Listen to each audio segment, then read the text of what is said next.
Hello, everybody. My name is Lila Cole, and I'm 38 years old. And last Christmas Eve, my own mother forced me to eat dinner outside in 30 degrees of weather. While inside her mansion, surrounded by warmth and crystal chandeliers, she bragged about my failures like they were trophies. What she didn't know was that in the pocket of the thrift store sweater she mocked, I was hiding the very Powerball ticket that would shatter every illusion she ever built and expose my entire family to the world. Before we begin, please take a moment to like this video and subscribe, but only if stories about poetic justice resonate with you. And tell me in the comments where you're watching from. The diversity of this community always amazes me. Now let me take you back to the moment everything began to unravel. Outside on the porch, the cold was a living thing, sharp, intrusive, almost curious about how much humiliation one person could endure. Frost clung to the railing like it had been painted on. The December wind sliced under my sweater, numbing my fingers until I could barely hold the paper plate balanced on the wobbly folding table. A dying space heater wheezed beside me, its orange coil glowing faintly like it was apologizing for not being strong enough to help. My breath turned to ghosts in the air. The beef Wellington on my plate solidified into something unrecognizable. My knees trembled against the cold concrete. But just behind the glass doors, only a few feet away, warmth bloomed like a world I had been exiled from. Inside, the grand dining room glowed under the chandelier's golden light. Laughter cascaded across the table, bouncing off marble floors polished to a shine. Champagne fizzed in tall crystal flutes. Velvet dresses shimmered.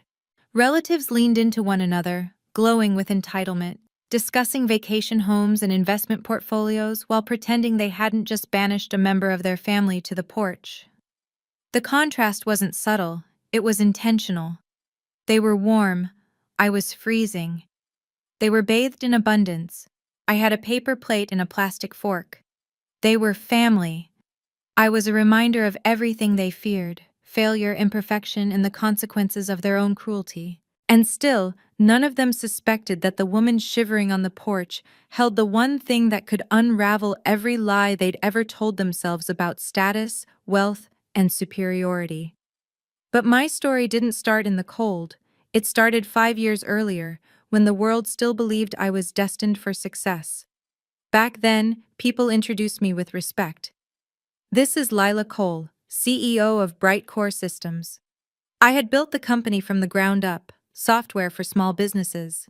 Reliable, practical tools built from passion and obsession. I wasn't rich, but I was proud. I poured my entire savings, my retirement account, and my condo equity into that dream. And then one client defaulted on a $500,000 contract. One blow, one collapse, and everything I had built crumbled so fast it felt like the floor had been pulled from beneath me. I signed the bankruptcy papers in a courthouse that smelled like old dust and cold coffee. I remember looking at my reflection on the glass door and barely recognizing the woman staring back. I didn't cry, I didn't scream. I simply went quiet, like a switch had been flipped. 2 weeks later, I accepted the only job I could get. A janitor at Parkview Tower, the same Manhattan skyscraper where Brightcore had once lived. From CEO to cleaning staff in the same building. A twisted poetry I never asked for, every night from 6 p.m. to 2 a.m., and I pushed a gray cleaning cart past Suite 2105, the suite where my old life used to breathe. Now it housed young executives with expensive watches and louder egos. They tossed their empty cups into trash bins I emptied. None of them looked up. To them, I wasn't a person. I was background noise with a name tag. My mother, Vivian Cole, never missed a chance to remind me of my fall. "You had everything, Lila," she'd announce loudly at family gatherings. "And you threw it away trying to play entrepreneur. Brandon would never embarrass us like that." Her golden child, Brandon Cole, was drowning in over $300,000 of debt from reckless ventures and gambling. But in her eyes, he was ambitious, driven, close to a breakthrough. He wasn't. But my mother's fantasies required a hero, and Brandon played the role badly but willingly. I learned to live quietly, to accept my insignificance in their eyes. Then one night, while cleaning the 15th floor executive bathroom, I found a crumpled, damp $1 bill behind the toilet. Most people would have tossed it without a second thought.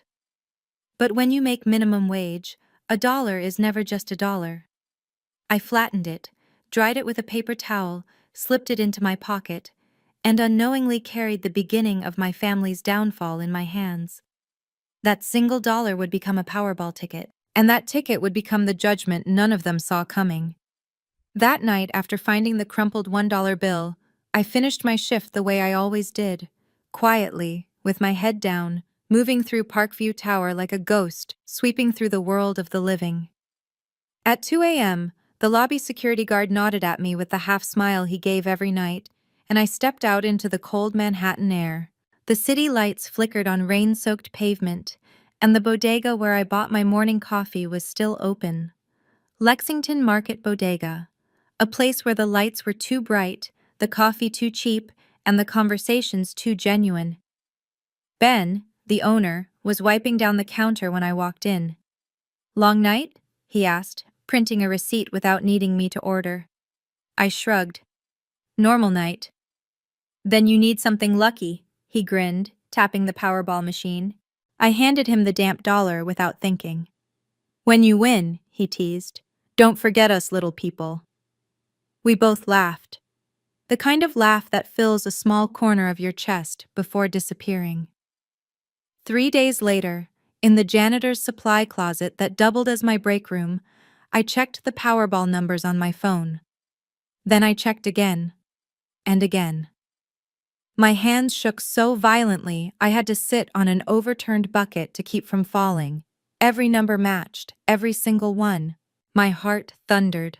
Not excitement. Fear. Fear that someone would find out. Fear that I would somehow lose it. Fear that even this miracle could be taken from me. For the rest of the shift, I walked with the ticket tucked inside a Ziploc bag hidden in my work boot. Every step felt like a prayer and a risk at the same time. On the 4th day, I called in sick, something I had never done, and drove to the New York State Lottery headquarters in Schenectady. The building was colder than I expected, all fluorescent lights and beige walls. A woman named Patricia Green greeted me with a warmth that steadied my shaking hands. "Sweetheart," she said gently, "before you sign anything, you need a lawyer." That advice changed everything, which is how I found myself, a day later, sitting in a leather chair in the office of Isabel Hartman, a woman with a sharp mind and an even sharper instinct for protecting people like me. Her office was 2 floors above where Brightcore once stood, another cruel inside joke from fate. Isabel slid paperwork toward me, explaining taxes, lump sum deductions, and the strategies wealthy people use to stay wealthy. And that's when I told her my plan, the one that had formed quietly in the spaces between fear and clarity. "I want to create a trust," I said. "A charitable trust. Irrevocable." She raised an eyebrow. "How much?" "Everything except what I need to start over." "How much is that?" 12 million. She blinked. "Lila, that means you're giving away 100 million. "It's not giving away," I said softly. "It's redirecting to women like me, women who failed, publicly, painfully, and never got a second chance." She studied me for a moment, then nodded. "Then let's build something that lasts." And we did. Within 7 days, the Renew Horizons Foundation was established. Within 10, the funds were transferred.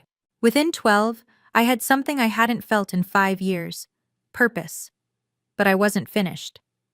Quietly, through a shell company Isabel helped me form, I bought Parkview Tower, the very building where I emptied trash cans and scrubbed bathroom tiles.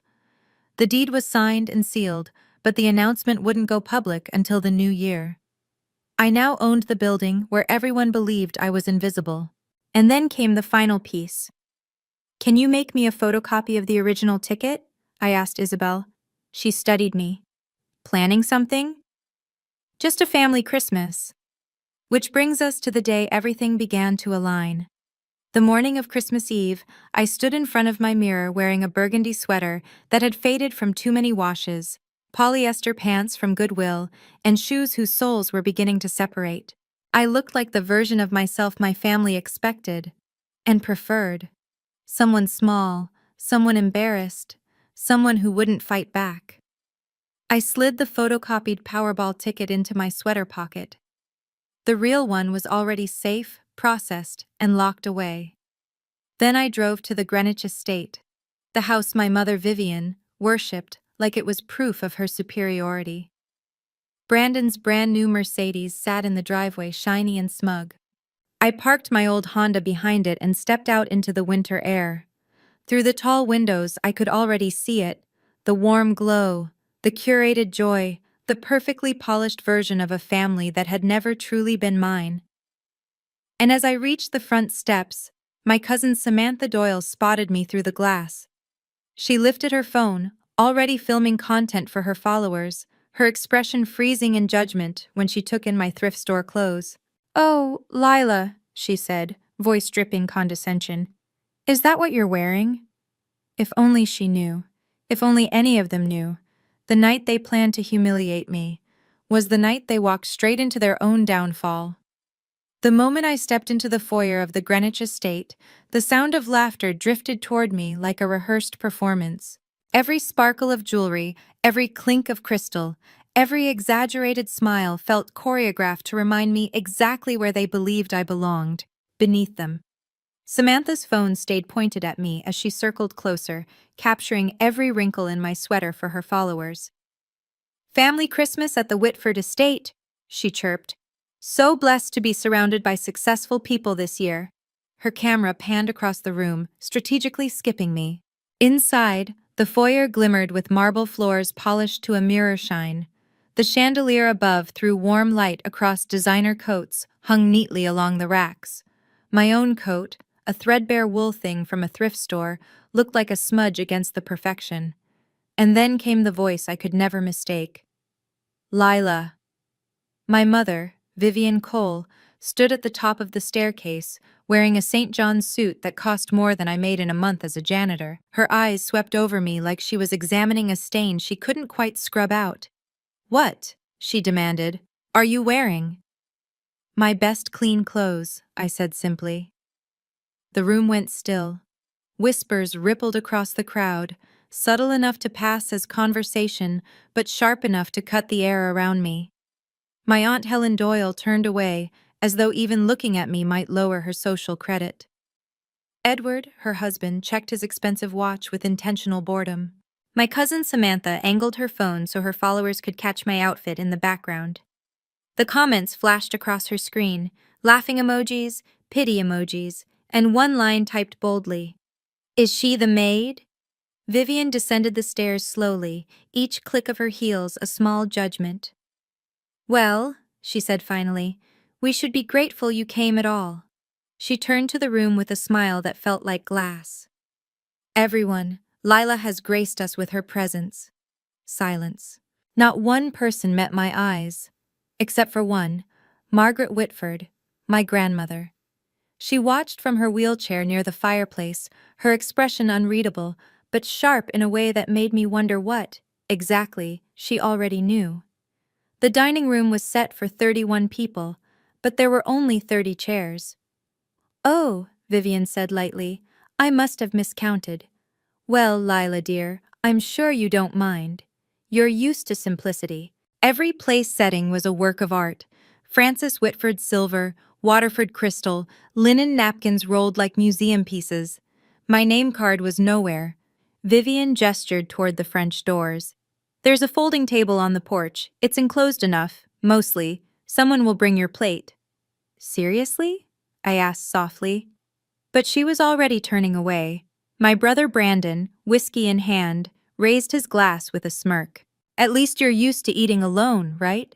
He nudged Samantha's husband.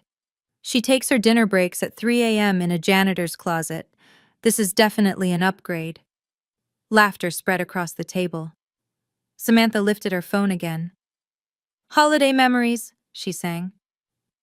I didn't look at my grandmother, but I could feel her eyes following every insult, every small cruelty, every reminder that, in their world, I was an outsider they preferred to keep outside.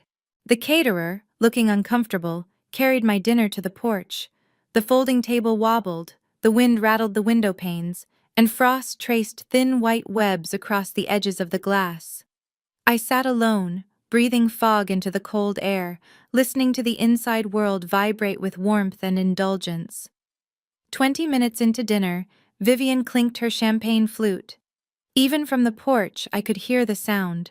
Before we continue this wonderful evening, she said, standing at the head of the table like a queen presiding over her court, I want to make something clear, especially given some recent questions about my intentions. She turned, staring at me through the glass with a smile carved from ice. I've decided to update my will, she announced. Everything, my home, my investments, my estate, will go to Brandon. He has ambition, he has drive, he makes this family proud. Brandon raised his glass in triumph. Thanks, Mom. I'll make you proud. And as for Lila, Vivian's voice sharpened. 5 years as a janitor has proven exactly where her capabilities lie. I will not fund further failure. Applause erupted. Real applause. Even the cousins clapped between bites of trifle. Through the window, I watched my plate grow cold, untouched. The heater flickered and died. Ice crept higher along the corners of the glass. Inside that golden room, Vivian basked in admiration, convinced she had delivered a masterclass in maternal authority. I smiled, a small, quiet smile, because the photocopied Powerball ticket lay in my sweater pocket, folded neatly, waiting for its moment. And when it fell, it would expose every greedy hand in that room, every whispered insult, every cruelty they justified under the name of family. They wanted a show. They were about to get one. Inside the dining room, the applause faded into a low hum of satisfied chatter, glasses clinking, forks tapping porcelain, whispers stretching into smug smirks. They had just witnessed my public disinheritance, and they enjoyed it. They savored it the way some people savor dessert. I stayed on the porch a little longer, letting the cold bite into my skin, letting it anchor me, letting the humiliation simmer into focus rather than pain. Because unlike them, I already knew how the night ended. I knew exactly what storm was about to crash through that glittering room. When I finally stood, my joints stiff from the cold, the folding chair scraped against the concrete with an ugly metallic shriek that somehow fit the moment. I carried my untouched paper plate back inside, pushing through the French doors. Warm air hit me like a slap. Conversations paused. Heads turned. 30 sets of eyes followed me as if I were an intruder in a place I was born into. Just returning my plate, I said quietly, setting it on the kitchen counter. Vivian didn't miss a beat. Running away, Lila? Again? The words dripped like venom. Brandon, already tipsy, waved his glass. Hey, while you're up, why don't you clear the table? You're used to it, right? Samantha's camera immediately zoomed in on my face. Oh, wow, guys. This is getting interesting, she whispered to her followers. I reached for my coat in the foyer. My fingers trembled, not from weakness, but from restraint. The threadbare wool snagged on my sweater as I tugged it free. And then it happened. My hand brushed the inside pocket. The photocopied Powerball ticket fluttered out, twisting through the air like a fragile snowflake, before landing face up on the marble floor. Everything stopped. Vivian's gaze snapped to it first. The moment her eyes registered the Powerball logo and the jackpot amount printed at the bottom, $120 million, her pupils dilated. What is that? She whispered. Before I could move, she dropped to her knees with a speed I'd never seen, scrambling across the floor as though her life depended on it. She snatched the ticket with both hands, her St. John's suit stretching dangerously at the seams. Oh my God, she gasped, breathless. It's the winning ticket! It's the winning ticket! Brandon nearly knocked over a chair, lunging toward her. I saw these numbers on the news! Mom, this is it! This is the 120 million! Samantha was already screaming into her live stream. Guys! Guys! You're not gonna believe this! We found the Powerball ticket at our Christmas dinner! I simply stood there, silent, watching. Vivian clutched the ticket to her chest like a newborn child. This is mine, she declared. It fell on my property. That means it belongs to me. I blinked slowly. You think that's how it works? It is, she snapped. Abandoned property belongs to the homeowner, and you, she jabbed a finger at me, we're leaving. That makes it abandonment. Edward Doyle, ever eager to flaunt his legal knowledge, nodded gravely. She's technically right, possession and property rights. But Samantha cut him off. Wait, why did Lila even have it? She panned her camera toward me. Lila, did you buy a Powerball ticket with janitor money? Brandon burst out laughing. She probably found the dollar on the sidewalk. This is hilarious. I met Vivian's eyes. I bought it with $1 I found cleaning a bathroom. Laughter exploded across the foyer. Vivian pressed the ticket to her heart. God is finally rewarding me for everything I've endured.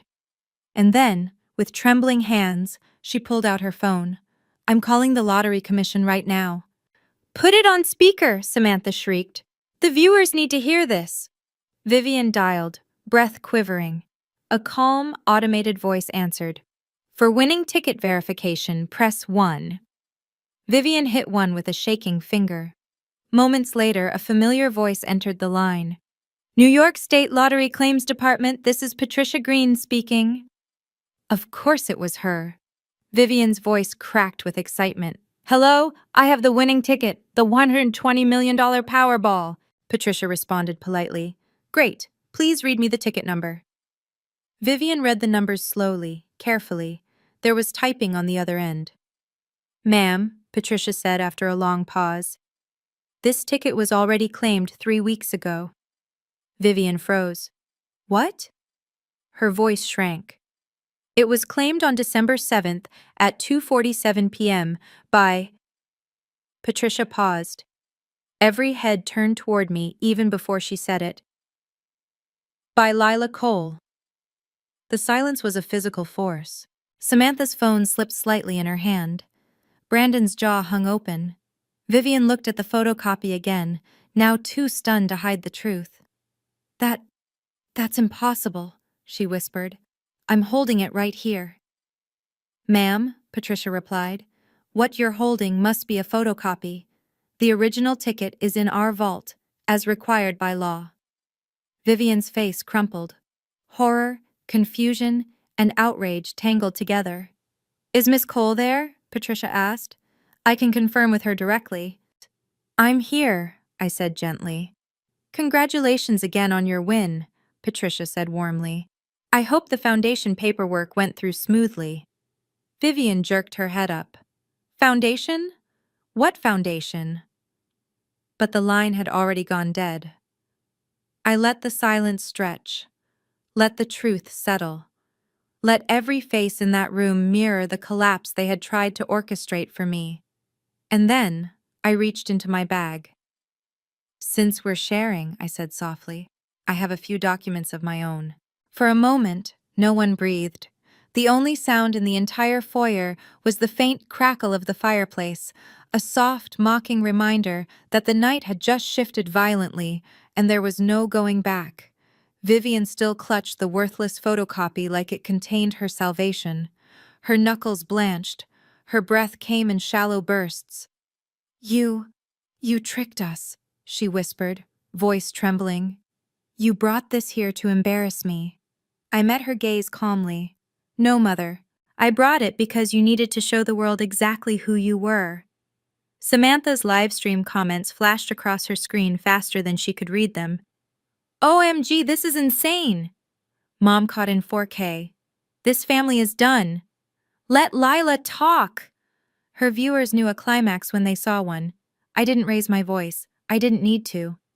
This is the official prize claim receipt, I said, unfolding the first document with deliberate care. State certified, notarized, dated.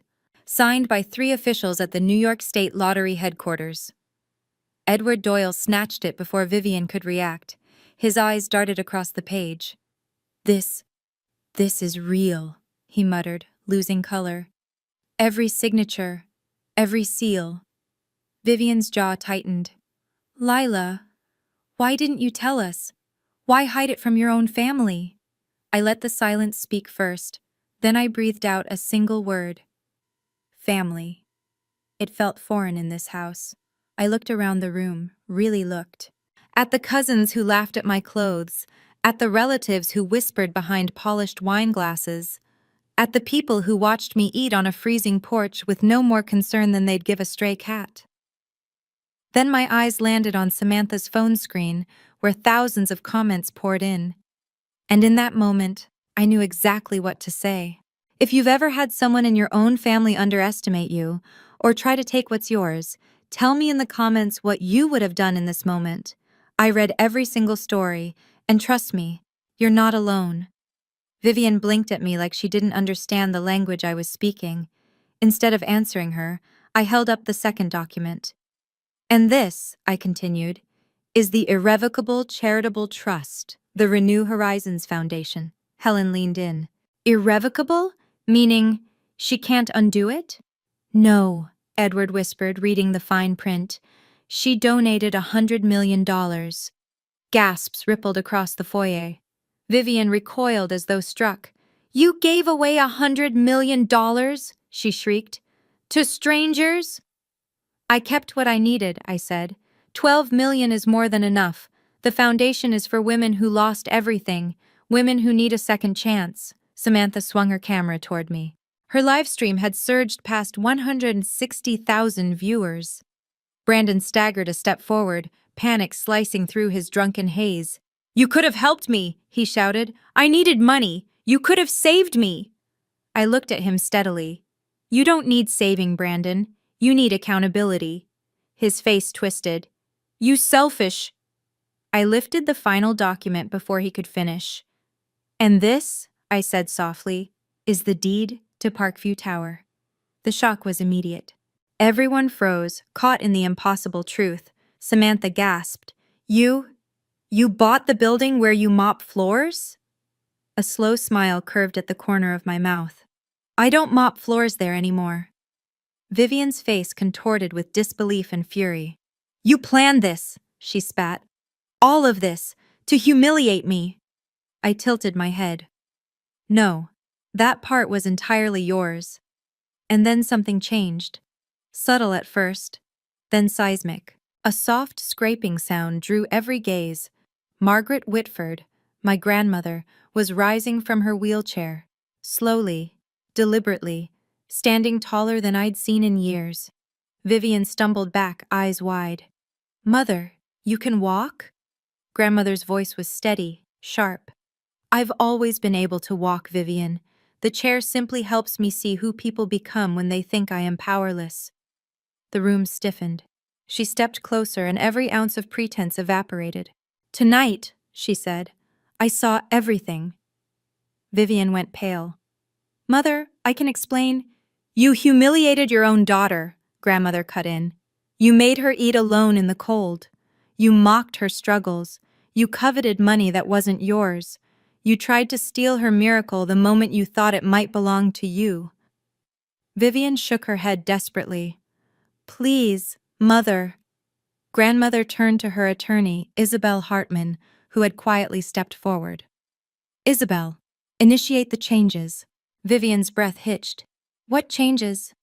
The ones removing you from my estate, Grandmother said calmly. All $6 million will now go to the Renew Horizons Foundation.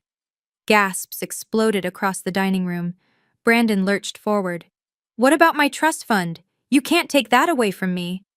Grandmother raised an eyebrow. I already have. His phone rang. Then again, then again. His creditors had been watching the live stream too. Vivian's voice cracked, thin and breaking. You can't do this. We're your family. Grandmother looked at me, her eyes soft, warm, certain. No, she said gently. She is. And in that moment, I felt something I hadn't felt in years. Belonging, strength, vindication, the cold porch, the mockery, the cruelty, It all melted away. Because for the first time, I wasn't the one left outside. The room was trembling. Not physically, but in the quiet, stunned way a chandelier might sway after someone slams a door. The energy shifted. Faces that once glowed with smug superiority now flickered with confusion, fear, and something dangerously close to shame. Vivian clung to the crumpled photocopy like it was a lifeline. Brandon stared at his vibrating phone, terrified to answer. Samantha's livestream comments flooded faster than she could even glance at them, thousands of people watching every unraveling second. "Mother, you can't do this," Vivian whispered hoarsely to my grandmother.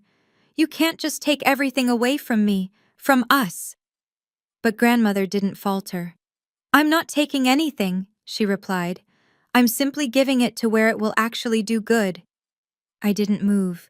I didn't speak. I didn't need to.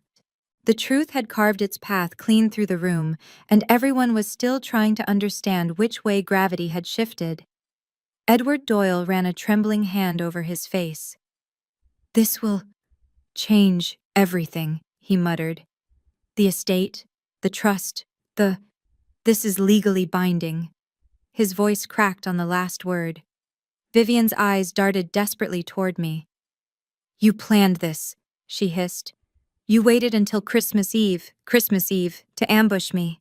I met her gaze steadily. "You ambushed yourself!" Brandon's panic exploded. "You don't understand! This isn't fair!" he shouted. "I need that trust! I owe people! They're not patient!" As if on cue, his phone lit up again.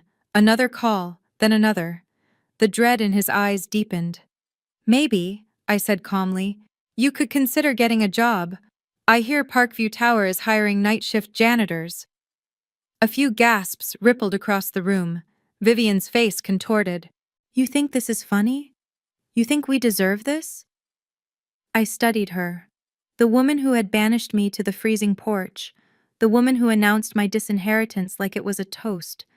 The woman who dove for a ticket she never earned. "Deserve?" I echoed softly. "No, Mother. I think this is justice."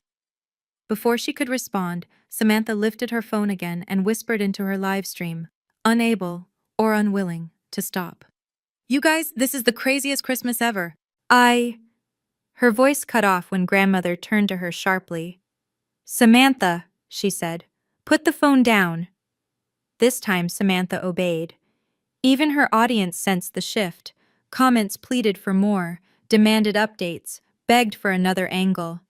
But for the first time that night, Samantha couldn't perform. Grandmother stepped forward, cane tapping rhythmically against the marble. "I gave this family everything," she said, looking around the room. "My time, my savings, my home. And I watched you all waste it on vanity and entitlement." Her voice hardened. "But Lila rebuilt herself from the ground up. She worked, she endured, and she kept her dignity when all of you tried to strip it from her." I swallowed hard. It had been a long time since someone spoke for me. Vivian stumbled forward, frantic. "Mother, please, just think about this. You don't understand how hard things have been for me." Grandmother's eyes sharpened. "And you don't understand how hard you've made things for everyone else." Vivian froze. "This house," grandmother continued, "was never yours. I allowed you to live here. I allowed you to host these gatherings. But after tonight, you will have 60 days to vacate." Brandon's mouth fell open. "Where are we supposed to go?" "That," grandmother said, "is no longer my concern."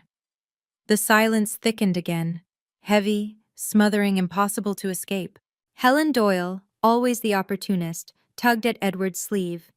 "We should go," she whispered. He nodded quickly. One by one, relatives began slipping toward the foyer, grabbing coats, avoiding eye contact, fleeing the fallout they no longer wanted to be associated with.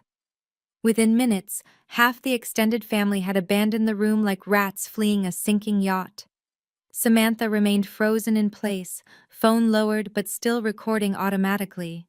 Her livestream hadn't stopped. Over 200,000 viewers were now watching, commenting relentlessly. "Grandma is a queen." Mom ruined everything. This is better than a movie. Lila, stand tall. I exhaled slowly. Vivian sank to her knees, staring at the worthless photocopy. Her perfect makeup streaked in dark lines down her cheeks. You don't understand, she sobbed. I can't lose everything. I've built my life on. On what? Grandmother asked softly. Other people's generosity? Other people's achievements? Your daughter's humiliation? Vivian covered her face with trembling hands. Lila, she said through her fingers, please, please help us. Help me. It took me a moment to answer, not because I was unsure, but because I needed to let the truth settle between us. The truth she had avoided her entire life. I tried to help, I said quietly. For years. You just never wanted the kind of help that required humility. Vivian looked up at me, eyes swollen. But you have millions, she begged. You could save us. I don't save people who tried to steal from me, I replied. I don't save people who pushed me out into the freezing cold and called it love. Her breath hitched. And I don't save people, I continued softly, who only remember I exist when they need something. Brandon slammed his fist against the table. This is your fault. No, I said calmly. It's yours. And for the first time, he didn't have a comeback. The empire they thought they owned was crumbling, fast, mercilessly, irrevocably. And all I had done was let the truth speak for itself. The house had never felt so silent. Not even the soft hum of the chandelier seemed willing to fill the space.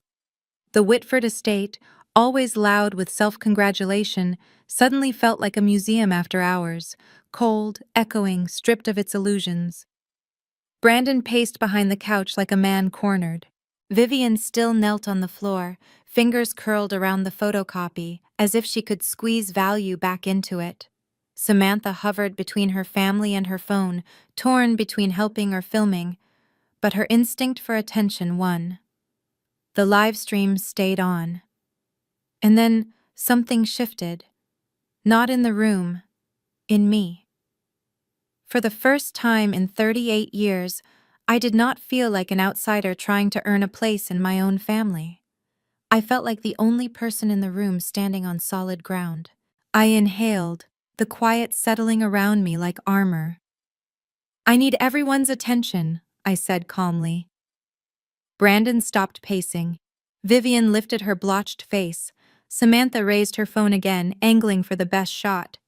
Good. Let them watch. Let the world watch. I lifted the folder in my hand. I have more documents, I said. Ones you haven't seen yet. Brandon groaned. Are you kidding me? More? If you want to leave, go ahead, I said softly. Your debt collectors can take it from here. His face blanched. He stayed. I removed the first document, an embossed certificate with the silver seal of Parkview Tower. You already know I bought the building, I continued, but what you don't know is what happens on January 2nd. Vivian blinked. What happens? The Renew Horizons Foundation, I said, will officially take over Suite 2105, the corner suite, the suite where my life fell apart, the suite where my new life would begin. Brandon scoffed. You're opening your charity in the same office where your company crashed? That's pathetic. It's poetic, I corrected. Grandmother lifted her chin, pride flickering in her eyes. I continued. And the building's contract with Cleanworks, the janitorial service, expires next month. Brandon frowned. Why are you telling us this? Because I'll be giving priority interviews to anyone who actually wants honest work, I said. No shortcuts, no bailouts, just effort. It took him a full 5 seconds to understand. You're offering me a janitor job? If you apply, I said, and if you pass the background check. Samantha covered her mouth, barely holding back a gasp. Her viewers exploded in the chat. Let him mop! Justice! This is cinema! Brandon, apply right now! Vivian's voice cracked. Lila, stop. Please. He's your brother. He's an adult who's run from responsibility his whole life. Brandon lunged toward me. You think you're better than us now, just because you won the lottery? I met his fury with calm. No, I think I always tried to do the right thing. You just never noticed. The room pulsed with tension so thick it felt like a second atmosphere. Vivian shuffled closer on her knees. Lila, she begged. Please, we can fix this. We can still be a family. Your money could… My money, I repeated slowly, was never the problem. I crouched slightly, meeting her eyes. You made me eat outside in freezing weather because you decided I wasn't worthy of your table. You told your entire family I was incapable, unambitious, a disgrace. You celebrated cutting me out of your will, and you tried to steal what you thought was my last chance at survival. Vivian trembled violently. You don't understand. No, I said. You don't. I stood again, letting the weight of the moment settle. Family doesn't treat people like that. You didn't lose me tonight. You lost me years ago. Tonight you just confirmed it. Her lips parted, but no words came. I lifted the next document, one with clean lines and a gold edge. And there's one final thing you all need to see. Samantha edged closer with her phone. Her audience was over 240,000 now. This, I continued, is the independent valuation of the Whitford estate, Vivian jerked. Why would you… What does that have to do with anything? Because grandmother has transferred all remaining authority over the estate to a trust overseen by Isabel Hartman, I said.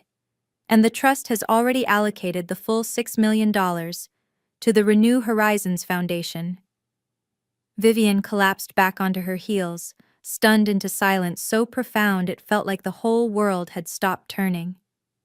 No, she whispered. No, Mother, no. You can't do this. You owe me. Grandmother's voice cut like a blade. I owe you nothing. Vivian sobbed into her hands. And, I added softly, the house is not yours. It never was. You have 60 days to move out.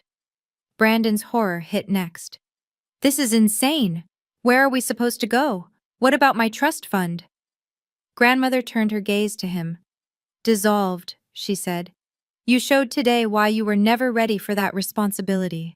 Brandon's phone rang again and again. The creditors had seen the live stream too. Samantha's camera didn't miss the panic blooming across his face. Lila, he pleaded, voice breaking. Please, don't let them take everything. I'll do anything. I hope that's true, I said gently. Because life is finally forcing you to start over. The same way I had to. Vivian reached for me again, fingers shaking. You can't walk away, she whispered. We're your family. No, I said, stepping back. We share blood, that's all. For the first time, they understood the shift. I wasn't the failure they mocked. I wasn't the embarrassment they tried to hide. I wasn't the shadow standing at the edges of their golden world. I was the only one in the room who had walked through fire and come out whole. Grandmother touched my arm. Enough for tonight, she said softly. Let's go. And as we turned away, leaving behind the house that had never been a home, Samantha's live stream captured one last image. Vivian screaming into the empty air, clutching a worthless photocopy, while Brandon sank to the floor beside her. The empire they clung to crumbling around them. As grandmother and I stepped toward the foyer, the last threads of the night seemed to pull taut behind us, like the house itself refused to let the moment end. The chandelier flickered, casting fractured light across faces twisted by disbelief. Even the Christmas garlands felt out of place now, like props left over from a show whose script had just been rewritten in real time. I reached for my shabby coat, the same one they'd mocked for years, and then I stopped. Actually, I said quietly, keep it. Head snapped toward me. Brandon blinked. What? Vivian's swollen eyes lifted, still shining with tears and desperation. I held the coat out to them. A reminder, I said softly, of who you thought I was. Gasps rippled across the room. Then, with calm precision, I slipped out of my worn thrift store sweater. Underneath it was a simple black cashmere dress, clean lines, elegant, understated. The kind of outfit no one had bothered to notice beneath the costume they expected me to wear. Samantha's eyes widened. Her live stream viewers exploded. Oh, she came prepared. The glow-up? The swerve. They didn't even see her. I reached into my purse, a black Chanel 22 bag, the kind brand-conscious Samantha could price within seconds. Another gasp. You came here dressed like this? Samantha stammered. Why would you hide it? I looked around the room, the marble, the crystal, the fragile self-importance clinging to every relative like perfume. Because, I said, you only saw what you wanted to see. They saw a failure, so they treated me like one. They saw a servant, so they banished me to the cold. They saw a weakness, so they pounced on it. They never once bothered to look deeper. The irony would have been funny if it hadn't been so tragic. I reached into my bag and pulled out a key fob. Sleek, metallic, unmistakable. A Lucid Air Grand Touring fob. Brandon blinked. Where's your Honda? Oh, I said lightly. Around the corner. My driver is keeping the Lucid warm. Another tidal wave of shock. Vivian stared at me like she was seeing me for the first time in her life. You had all this? She whispered. And you didn't tell us? I met her eyes. Why would I tell people who were rooting for me to stay small? Her lips parted, trembling. You let us think. You let us think you were struggling. I was, I replied.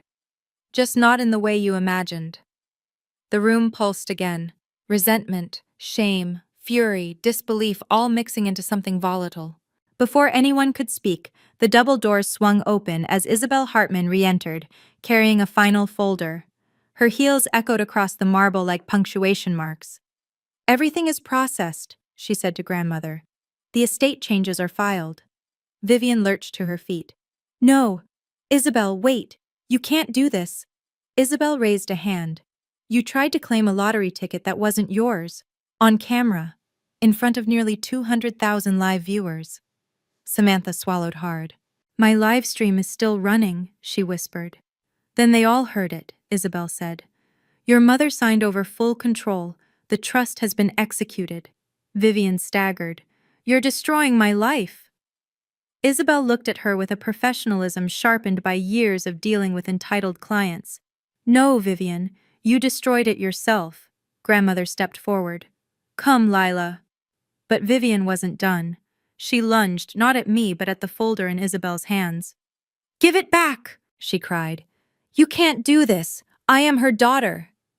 Isabel stepped back, calm but firm. And Lila, she said, is her legacy. Vivian froze. The words struck deeper than I expected, and I had to take a breath to steady myself. I wasn't used to being spoken about with that kind of weight. Vivian collapsed onto the couch, sobbing into her hands. Lila, please, please don't walk away, she begged. You're all I have left. For a moment, the little girl inside me, the one who used to wait for her approval, stirred. But then I remembered the porch, the cold, the laughter, the cruelty she called tough love. I'm not walking away, I said. I'm letting go. Vivian's sobs cracked open again. Brandon stared at me like he was watching a final lifeline disappear. You can't leave us like this. I looked at him, really looked. You never asked me to stay, I said softly. Not once. You only ask when you need something. His shoulders slumped. We stood in the ruins of their own making, and all I could feel was clarity. I slipped the Chanel bag over my shoulder. Grandmother took my hand. As we walked toward the door, Samantha whispered, almost to herself, This is gonna break the internet. I paused, turning back one last time. Vivian, blotched and broken, clutched the worthless photocopy to her chest like it might still save her. Brandon sunk into the couch, phone buzzing nonstop, creditors closing in. The remaining relatives stood frozen, wide-eyed, trapped between the truth and the facade they could no longer maintain. A lifetime of judgment condensed into one image. I took a slow breath. Then I said the only words that felt true. Merry Christmas. The foyer seemed to exhale with me as we stepped outside. Snow drifted down from the black sky, soft and clean. A whisper of winter brushing against my cheeks. The Lucid's headlights glowed warmly, and James Porter, my driver, opened the back door. "How did it go, Miss Cole?" he asked. I glanced back at the house, the brittle empire cracking beneath its own weight. I smiled, calm and unshaken. Exactly as expected.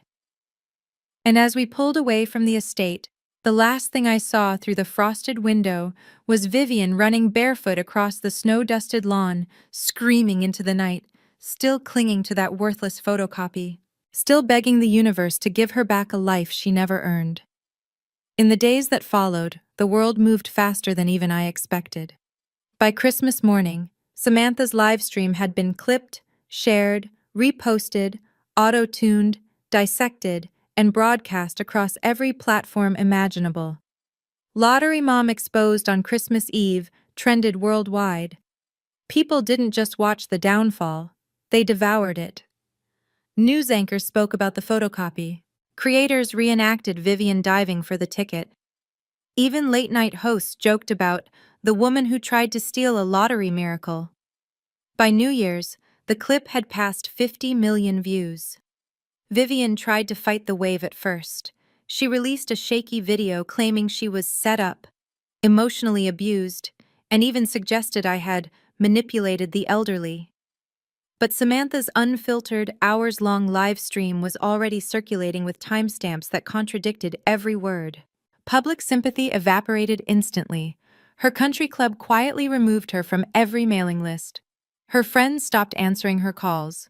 By February, the Whitford estate was listed for sale, every photograph of its marble halls echoing with a ghost of the privilege that once lived there. Brandon fared no better. When the creditors realized the trust fund had dissolved, they descended quickly. The threats intensified, and the fear he once mocked me for knowing settled into his bones. He fled the state for a while. Rumors said New Jersey, some said Florida, but running never solved anything. Eventually, he resurfaced doing part-time janitorial shifts at a rest stop off the highway. A poetic symmetry I didn't celebrate, but didn't mourn either. Samantha's influencer career collapsed. Brands dropped her. Her followers, once hungry for curated luxury, stayed only to witness the fallout. She tried pivoting to redemption content, crying into her camera about lessons learned, but the internet isn't kind to sudden humility. Meanwhile, the Renew Horizons Foundation surged. The story of a former janitor giving away $100 million to help women rebuild their lives caught the attention of news outlets, philanthropists, and entrepreneurs nationwide. Applications poured in from women who had once been founders, dreamers, strivers, women who had stumbled and been discarded the same way I had. By spring, we awarded grants to 50 women. By summer, more than 100. One recipient, a chef who'd lost her restaurant during the pandemic, used her grant to open a community culinary school for women starting over. Another revived a sustainable fashion line that had been dismissed as naive by investors, only to have it picked up by a major retailer months later. Every success felt like a stone placed back into the foundation of my own sense of purpose. And Suite 2105, the office where my life once collapsed, transformed into a space filled with possibility. Clean, warm, alive again. When I hired some of my former janitor coworkers as building administrators, they cried. "You remembered us," Marcus said on his first day. "I was one of you," I told him, "and you were always more than the world chose to see." Grandmother attended every monthly board meeting, sharp as ever. She moved into a comfortable senior residence by choice. "I prefer people who actually appreciate life," she said. We had Sunday lunches together, simple meals that tasted richer than every forced holiday banquet we'd once endured. And then, almost exactly a year after that Christmas Eve, someone filmed Vivian at a luxury goods store in Manhattan. Except she wasn't shopping. She was the cashier. A customer recognized her. "Aren't you the woman who made your daughter eat outside on Christmas?" Her face crumbled. She walked off the floor and never returned. The clip went viral before sunset. People called it Karma's Encore. I didn't comment. I didn't need to. I had long since learned that revenge is loud, but justice is quiet. It unfolds slowly, settles deeply, and leaves no loose ends. On the anniversary of the foundation's opening, Fortune magazine interviewed me for a feature titled, "The Janitor Who Gave Away $100 Million and Won Everything." The reporter asked if I regretted giving away so much. I told her the truth. Money saved me from the cold. Purpose saved me from the past. That night, as I left Suite 2105, I paused at the window. Snow drifted across Manhattan the same way it had the night my family tried to break me. Only this time, I wasn't alone. And I wasn't outside looking in. I had become the architect of a world that didn't need their approval, their validation, or their inheritance. Sometimes, losing people is the only way to find yourself. And sometimes, the coldest nights lead to the warmest beginnings. If this story touched something in you, even a small corner of your heart, I'd love to hear your thoughts. Tell me in the comments what part resonated with you the most, or share your own story of finding strength after being underestimated. Your voice might be exactly what someone else needs to hear today. If you felt the journey, please take a moment to like this video and share it with someone who needs a reminder that dignity, resilience, and self-worth can outshine even the coldest nights. And don't forget to subscribe for more stories of justice, healing, and becoming who you were meant to be.